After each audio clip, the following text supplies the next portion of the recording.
welcome to the Digital Futures webinar. We're very excited to have you here today. We've got a really great programme. The session is being recorded, just to warn you, and it's going to be available on the CARE website, so on YouTube. So if you're not okay with that, please do let us know. You should be able to use the chat function. We do have a lot of our sessions pre-recorded today, but we also have some of the leads on the call who will be able to answer any questions if you have any. So Megan, if you change the slide, please. Lovely. So this is our agenda. I'm going to give a really quick overview of the report series to kick us off. And then we've got some fantastic speakers who have pre-recorded sessions coming up. So including some of the leads, but also brilliant contributors to the reports as well, and those that have worked on the case studies. Next slide. Thank you very much. So just to give a bit of an overview of the report series, back in September 2023, Dr. Megan Wood and Professor Mark Mon-Williams were commissioned by the Child of the North All-Party Parliamentary Group to write a report about the challenges that children in the north of England face. And this report tried to move away from this idea of it's all grim up north and focused on painting a really positive picture of all the great work that researchers, practitioners, schools, communities, non-profit organisations, all of these people are doing in the north of England to create a fairer future for all children, regardless of their geography or their circumstance. And this was really well received by the press and policymakers as well, so much so that it sparked the idea for a new report series, an ongoing endeavour over the course of 2024. Slide, please.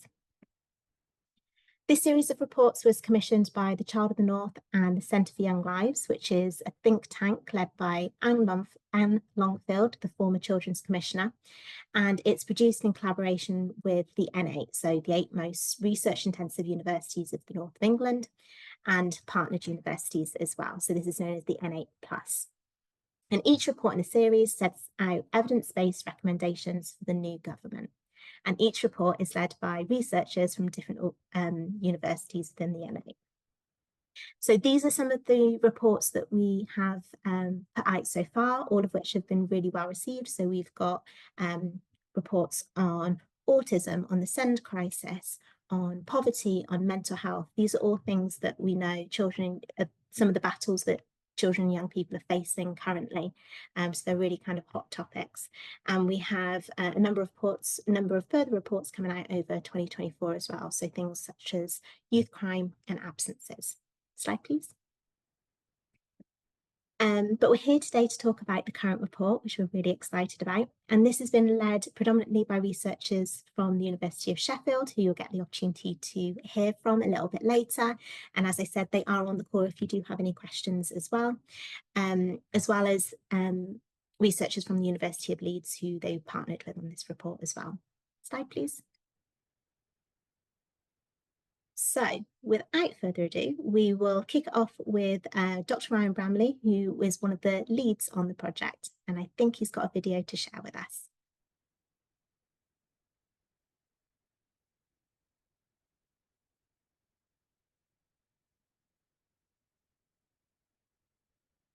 Oh, first technical issue of the day. We can't seem to hear that one. Sorry, bear with me 1 second. Yep, not a problem at all. We did have a practice run, but sometimes technology isn't our friend. So upskilling in the digital world is very important.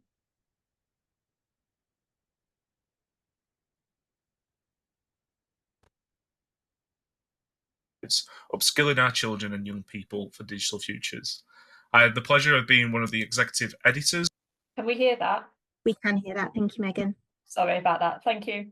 Of this report, and I'm here today to open this part of the presentation to talk about the key statistics emerging from the report, as well as the urgencies that we believe we really need to consider moving forward. So our report, an evidence-based plan for upskilling our children and young people for digital futures, warns that digital exclusion is leaving behind millions of children, and what we've really called for here is what we're calling a digital vaccination for children to tackle the tsunami of fake news and disinformation.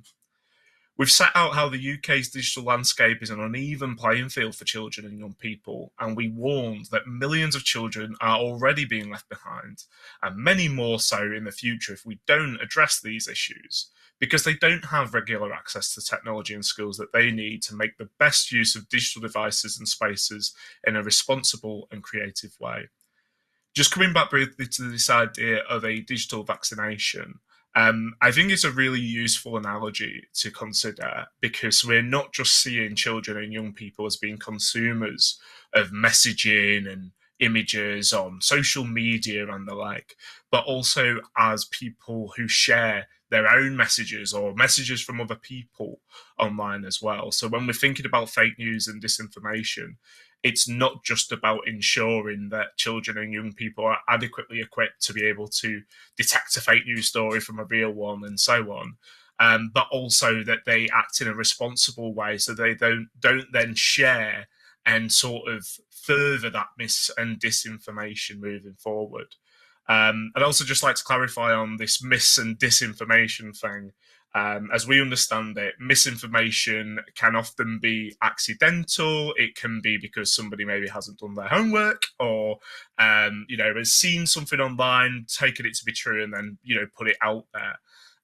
Whereas disinformation is much more sort of intentional, so purposely trying to misrepresent things that are going on. Both are harmful, but are slightly different in the way that they're sort of brought about. As the saying goes, it takes a village to raise a child, and it certainly took several cities to write this report. We've got a long list of all the wonderful people that were involved, some of whom are going to be here today to talk further later on during today's webinar.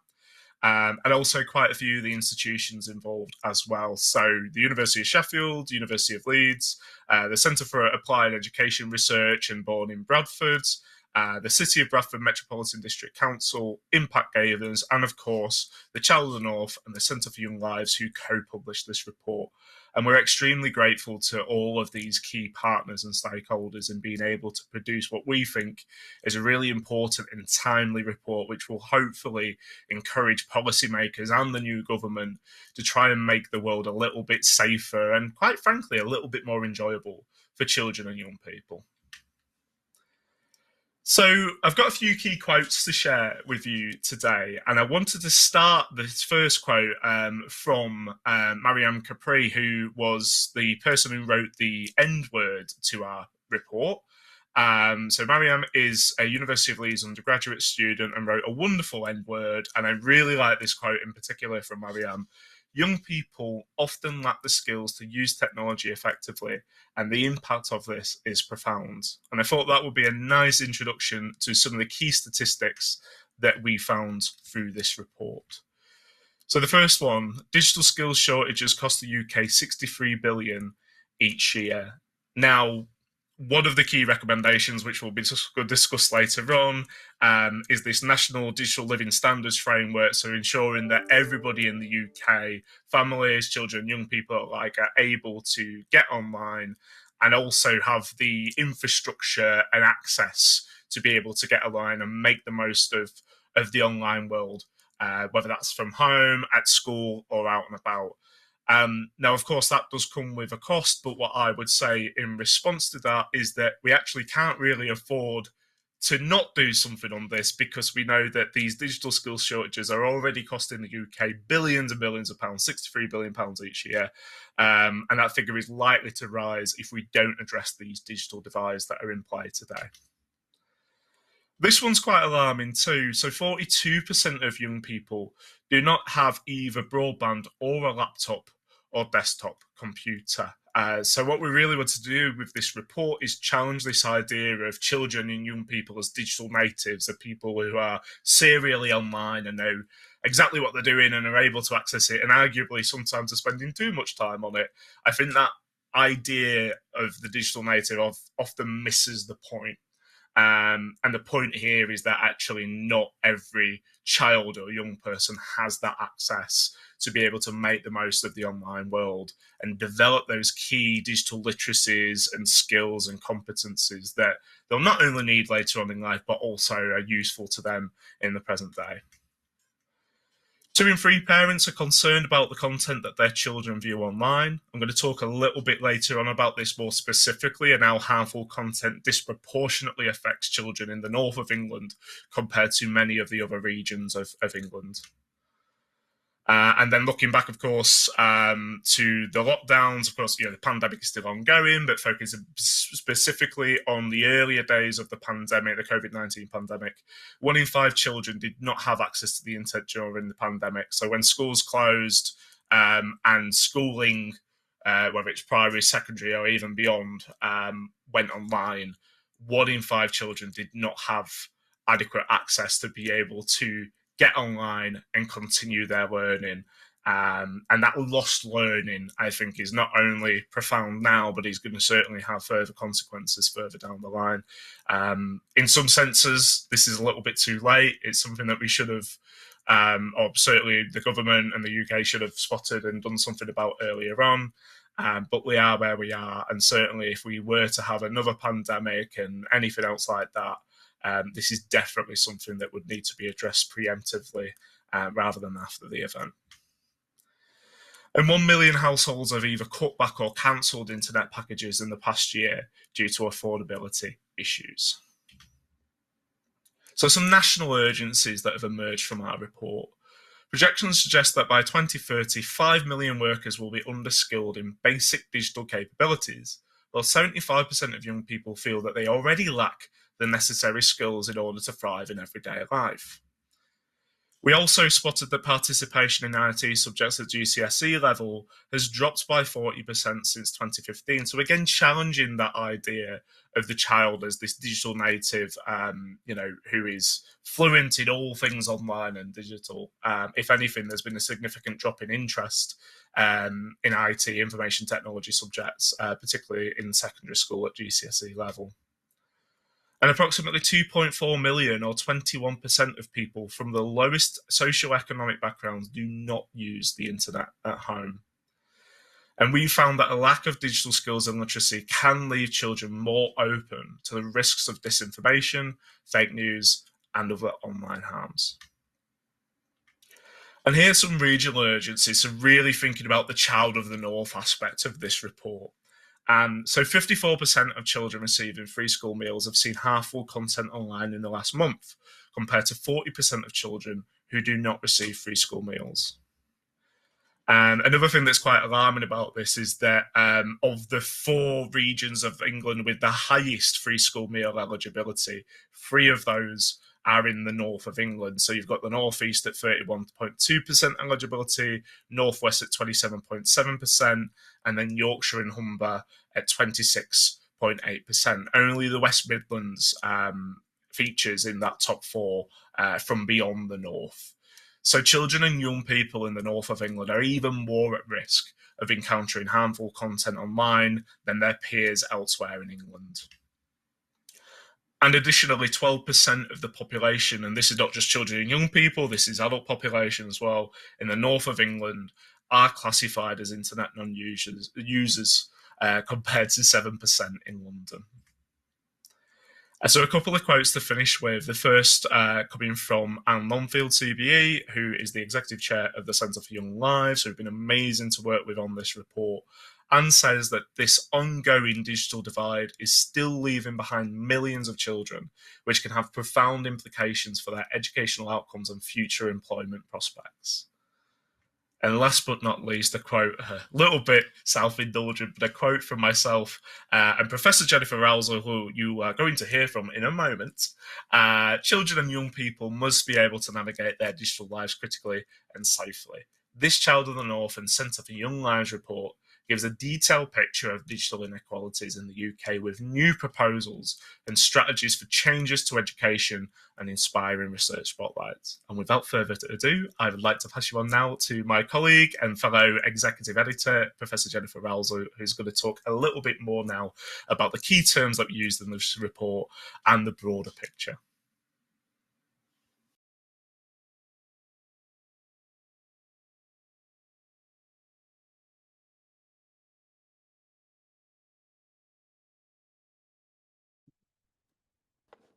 Hello everyone, my name is Professor Jennifer Rowsell and I'm at the University of Sheffield, and I've had the honour of working on a Child of the North report entitled An Evidence-Based Plan for Upskilling Our Children and Young People for Digital Futures. And I just want to give a brief talk about what's in this report and what it can do. But I want to start off with a bit of visualizing in the present and the future. And I want you to imagine for a moment a typical student, actually a student who has abundant access and is able to go into a learning management system at home, look at the assignments, understand what to do, then move out of it, work in a Word document, be able to access even ChatGPT, in all likelihood, find out about information, move from generating knowledge there, back into the learning management system to work on an assignment. In the meantime, likely looking at a mobile phone, looking at Instagram perhaps, maybe looking at a TikTok video.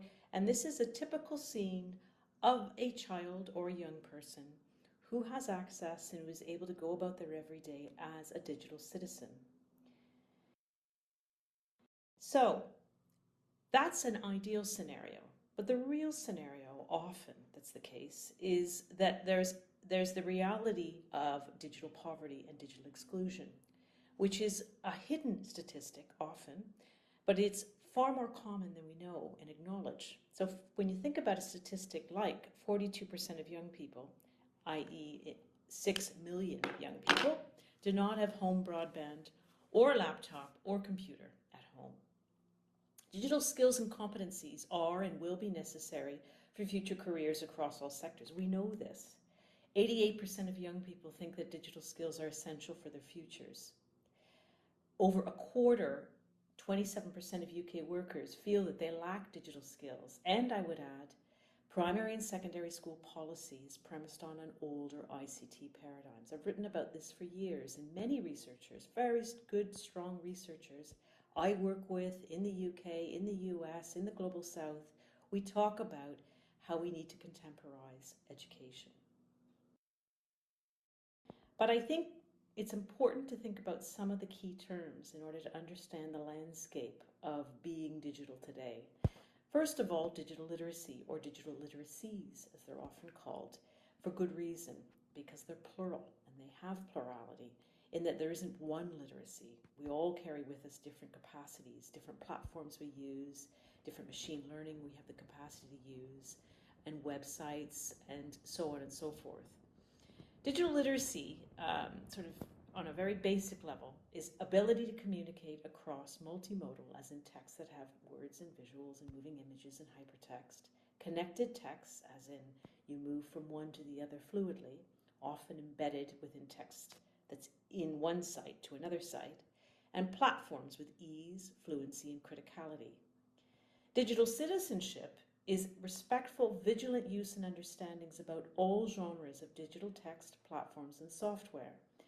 So we understand that on a tacit level, but I think it's something we have to get really serious about and something we need to teach as core in school. Digital creativity is the fun part. It's the joy. It's the being open to participatory platforms across digital spaces with a willingness to play and improvise within digital logic. So my experience sitting with children and young people is they get on and do digital creativity naturally in the corner of their lives without a lot of thought. And I really respect that and admire that in ways that I, as an older person, can't or don't do it naturally the way I'd like to. Then there's the harsher realities that we need to increasingly face and that have urgency now, and that's digital divides. Now, digital divide is experiencing a separation and exclusion from those who have and can use, understand, and leverage digital texts and practices, and someone's own access and communicational capacity. So what I mean is that 6 million children and young people I mentioned earlier are the ones that do not have this. They do not have the capacity to easily go into a learning management system at home. They may not have Wi-Fi. They don't have the capacity maybe to understand and leverage ChatGPT the way wealthier children can do and young people. Critical digital resilience to me is a burgeoning field and a really important one for the UK and internationally. And that's being armed with an awareness about bias, about fake news, about varied discourses, about things like racism embedded in websites or sexism, and some nefarious and hurtful messages, and being an informed digital communicator. And that is a skill, and there's robust literature about that. So how can we reimagine digital futures in ways that align with the way it is for people who are very savvy with digital frontiers, the people who are highly proficient and fluent in digital literacy and digital citizenship and digital creativity? These are some of the traits, I think, that are agreed upon across research in the field.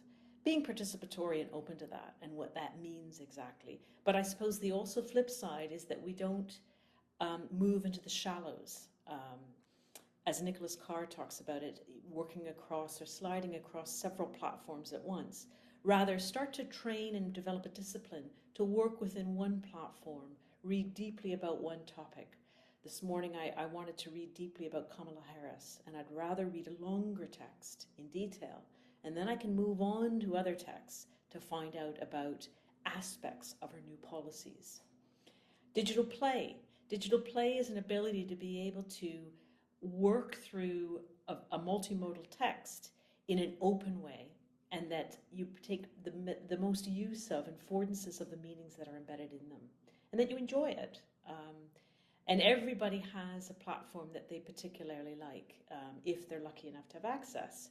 And you work within those. You might like photographs, you might like moving images, you might like to play with ludic narratives, where ludic is a fancy way of saying gameplay.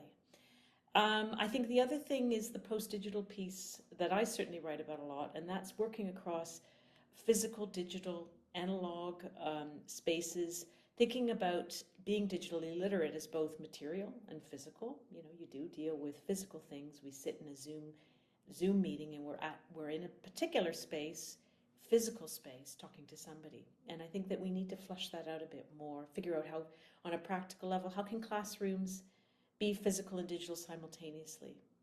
Multimodal and makerspace pedagogies. I trained with Gunter Krass, who was one of the original thinkers about multimodality, and it's something that is a sort of a clunky word for saying that texts don't just have to do with words. You're listening to my voice. I have gestures right now. You may be sitting in a certain spot, and words are important, but there's a lot more in what you're getting from this. Critical data literacies, thinking about being critical readers has always been important, and it's different in a digital environment. It's not old wine in new bottles. It's not technology determinism. They don't digital texts don't determine how we understand them. Rather, we can become critical readers of platforms, how they function, where they come from, who's the writer, what's the agenda, how is X different from threads? And that's something we can teach. That's something we can learn by actually deconstructing texts on them. And then disruptive AI literacies, and young people already do this. So you use ChatGPT, we have to understand it. There's no use in avoiding it. Surely we're at a stage now as digital users that we have to understand machine learning in order to leverage it in productive and generative ways, and not in non-productive ways like plagiarism, but in productive ways where we leverage the software. And building new pedagogical spaces, and I would add probably temporal rhythms to schooling. So how can we recreate spaces, and how can we really support educators? We've got amazing teachers, and I think part of it is building the capacity about all of these issues within teacher education programs, which means funding from government. And then ultimately building hopeful digital futures. So that's establishing, as the report says, the report talks about establishing minimum digital living standards, which means subsidized digital access. Everyone has to have access. And even more so, everyone has to have access and be able to forge critical awareness. There has to be capacity, as the report outlines and all the case studies outline, of digital inclusivity in schools through continued professional development. And then finally, I think establishing a national digital skills commons that fosters cross-sectional partnerships and network development. We cannot do this together. Go to the people who know about AI and graphic design and creating moving image pictures and people in disabilities, because that robust knowledge is there in the UK. So thank you for listening to me speak about a topic I'm passionate about, and I hope you enjoy the report.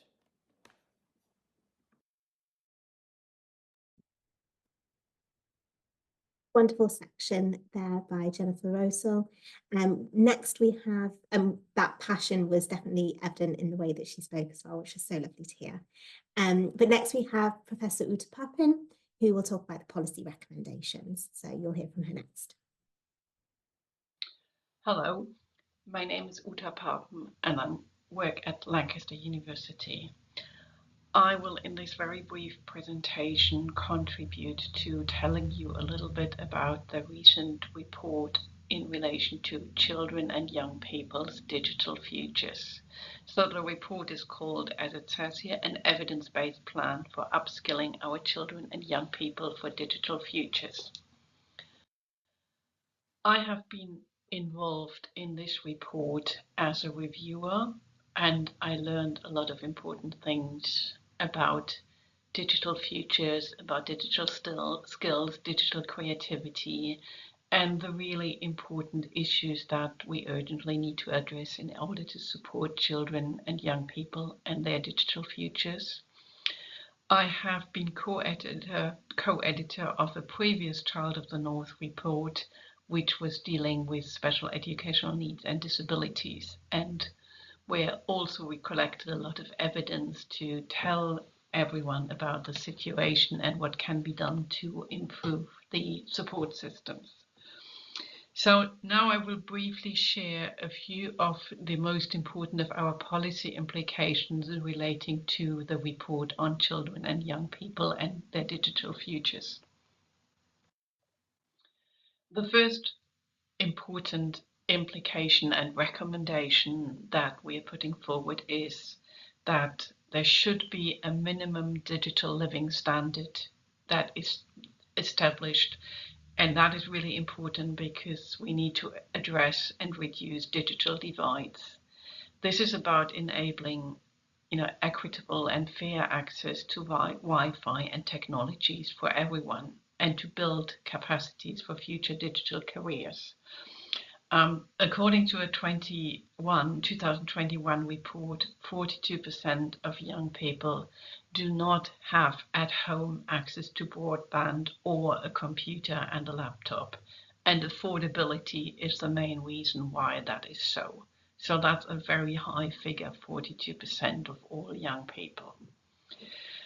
What needs to be included in a digital living standard is, of course, infrastructure, specifically high-speed broadband, but certainly access to hardware such as laptops, and of course also skills training. How could that be achieved? Well, a good mechanism would be nationwide subsidies or vouchers to help people from low-income backgrounds to get the equipment and skills that they would like to have and need to have. The second recommendation and implication is that we need to help educators to further develop and enhance their understandings of digital literacies. And we use digital literacies in plural here deliberately because there's a range of skills and practices and abilities and things one can do these days with digital infrastructure, with broadband access, with software, with apps. So it's quite difficult for teachers to keep up with all these things, specifically because there's constantly new things coming out and young people hear about new things and engage with them, and they need teachers to support them with that. Teachers are busy, they're under pressure to deliver a curriculum, to prepare children and young people for exams, so they don't necessarily have the time and they are not being given the support they need to invest in their own skills development. And of course, that's not something that teachers are very happy about. They also want to kind of improve their own understanding and skills, and they might get really enthusiastic about new digital possibilities if they have the time to learn about them. So continuing professional development is needed so that teachers can stay ahead of digital innovations, and that they can benefit from them, and then of course their students can benefit. But of course CPD costs money, and schools are usually primarily in charge of training and education and continuing professional development for their staff. But schools are also short of resources, and they need more resources in order to be able to invest into such kind of CPD. The third and final main implication and recommendation that emerged from our work on this report is that we should create a national digital creativity skills collective.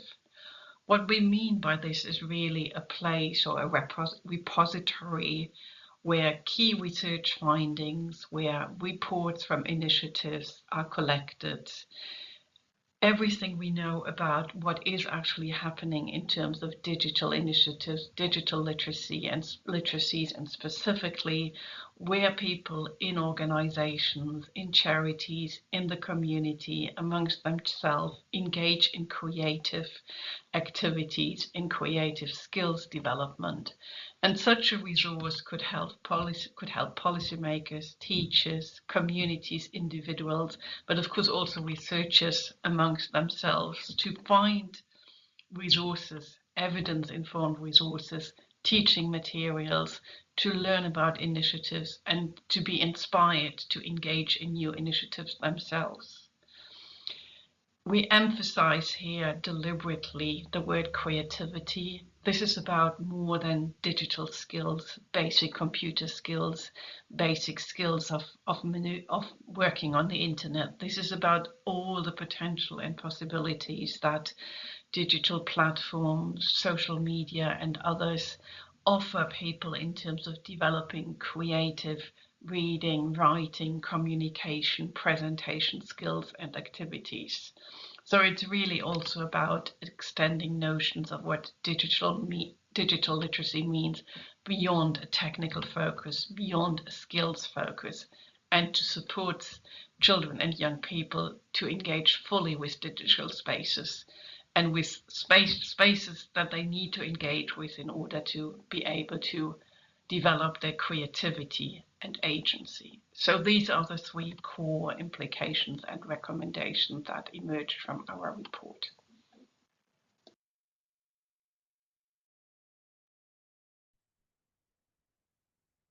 Lovely. And the next person that we've got talking is Syrop from Impact Gamers. So without further ado, I'll let him speak.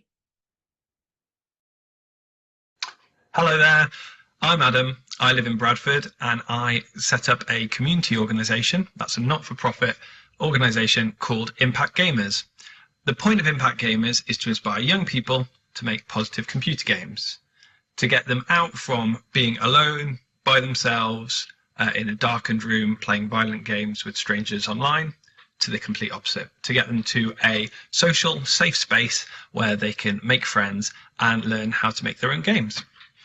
And the journeying with them of making their own games is what we're all about. So we say, and we've had this phrase since lockdown really, it's not about the games made, it's the lives changed. We've really seen how growth in confidence in using digital media, understanding things and being able to mold and create their own worlds within the game making scenarios has really just encourages them to open up, to share ideas, to grow in aspirations and self-confidence and all those things. And we use some software called ClickTeam Fusion. There's a free version for Windows computers. The learning curve on it is nice and smooth, but you do need an initial help. So there's a YouTube channel that we've set up, so Impact Gamers BFD, or just search for Impact Gamers and ClickTeam, and there's some tutorials there that we take through.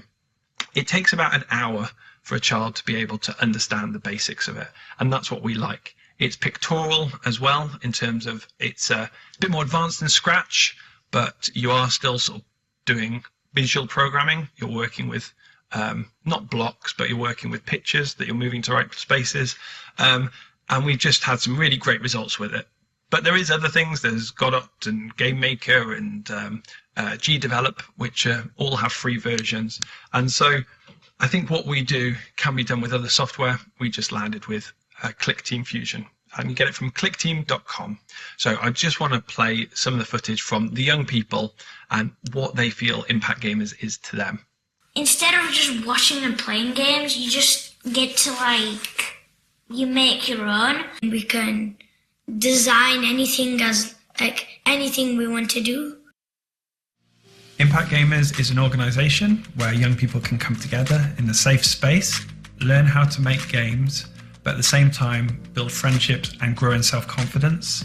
I think it's really important for young people to have places where they can play together, and with so much gaming being online, it allows them to actually come together with people who might be very different to them in lots of ways, but have a common interest in gaming.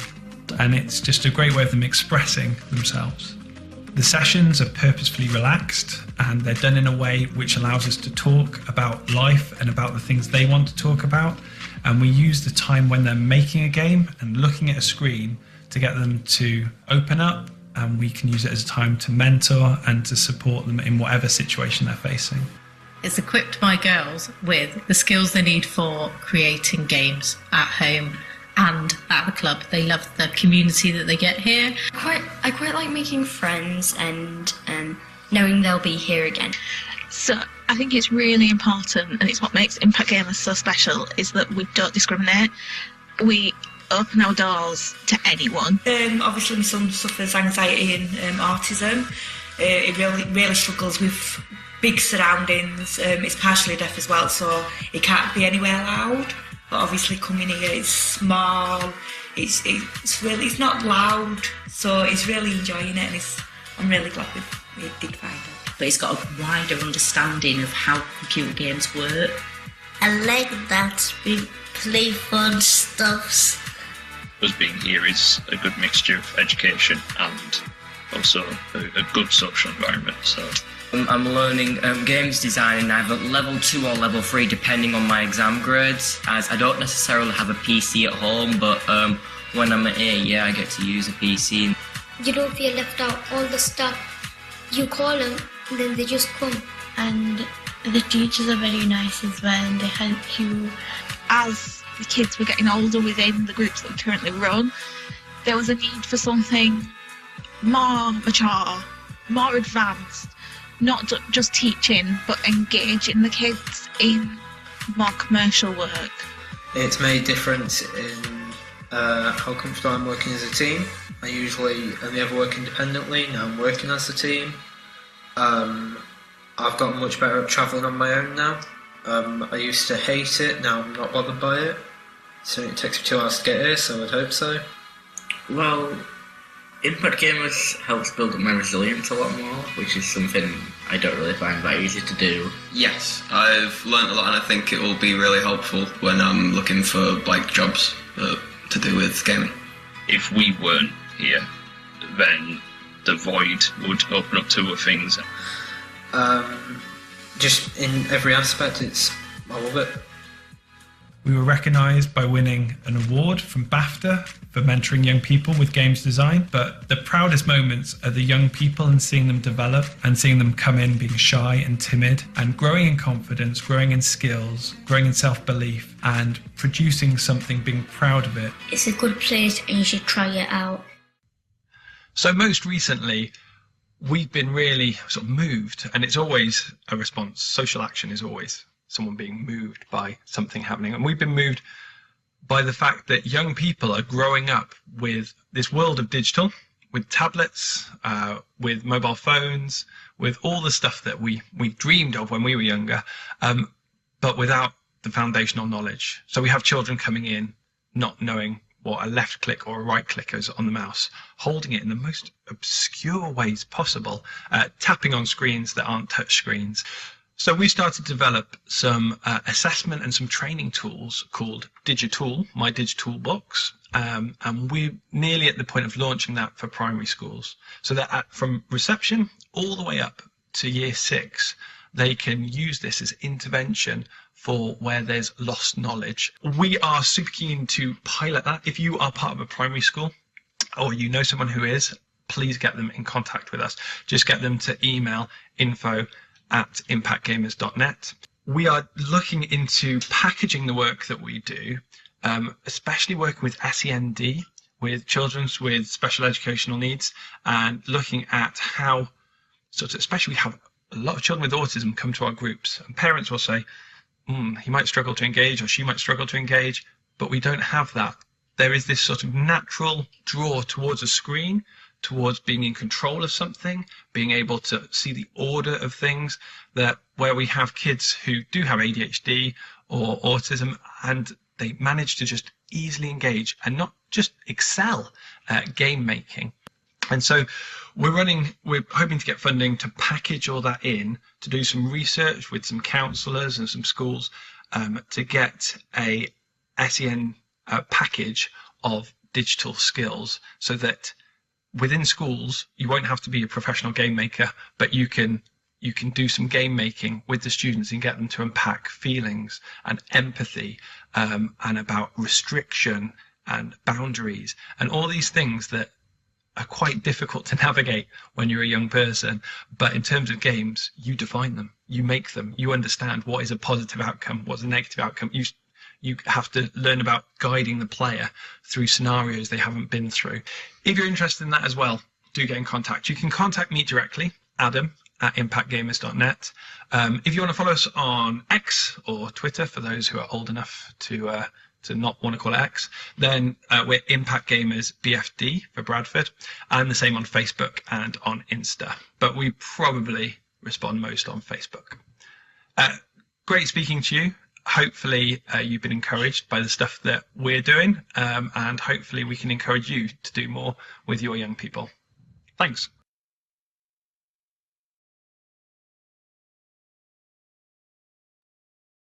Wow, to use Adam's words there, that was so moving. And it's great to see how inclusive Impact Gamers is and how valuable young people find the organisation. So what brilliant work.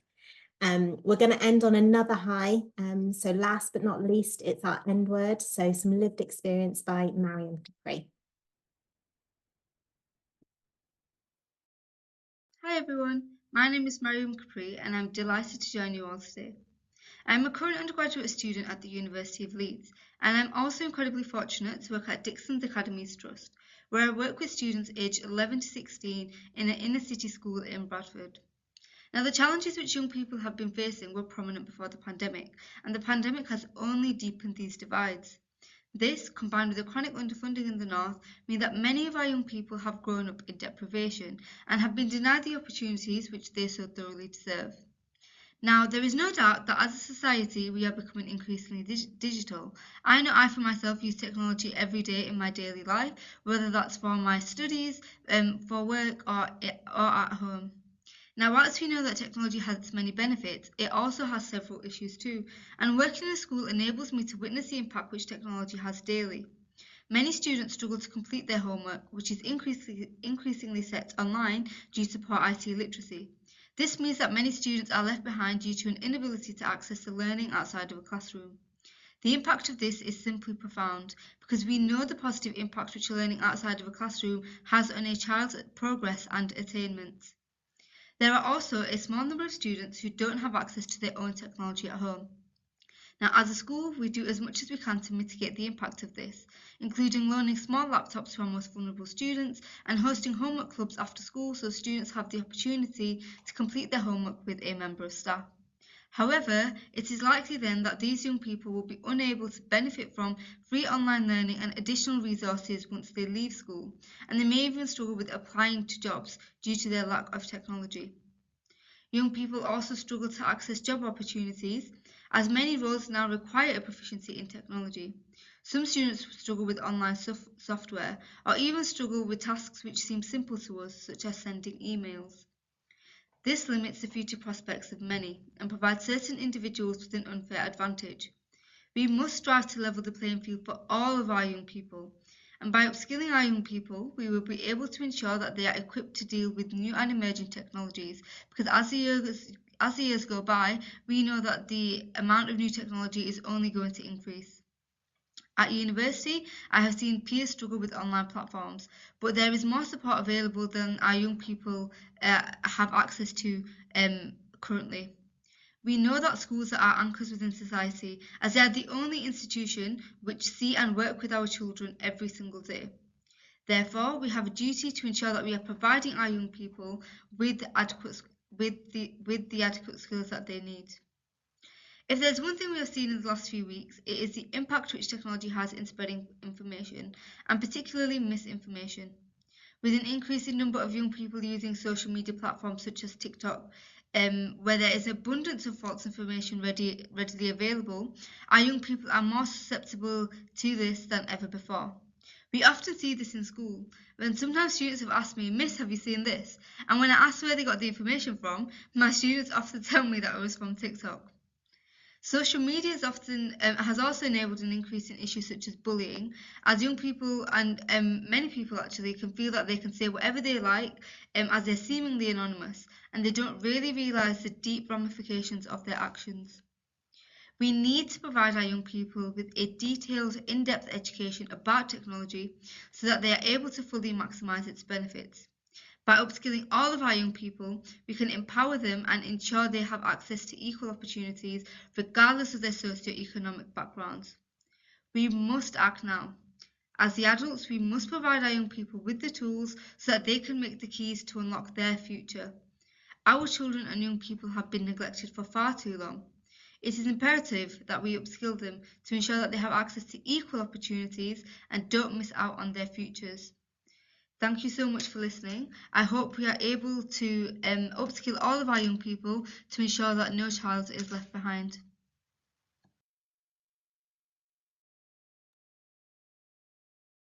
Now, Maryam's worked with us on a few things across care now, and after listening to her here, I'm sure you'll agree that the future feels very safe in the next generation's hands. But as always, there's more work to do. And that's why we have petitions within the Child of the North and Centre for Young Lives. So I'll make sure that the petition does go out alongside this video. So for example, you should be able to see it in the chat shortly. If you have any questions, please do reach out to anyone on the call. So anyone from care, but obviously Ryan and Jennifer are both on the call and have shared their email addresses as well. This really is a fantastic report. So if you haven't already, please do read it in depth. Please look at the wonderful evidence base that's in the report and the innovative approaches that could be applicable to your communities. And finally, thank you again for your attendance. If you have anything, any questions, do reach out, and thank you for coming today. Thank you.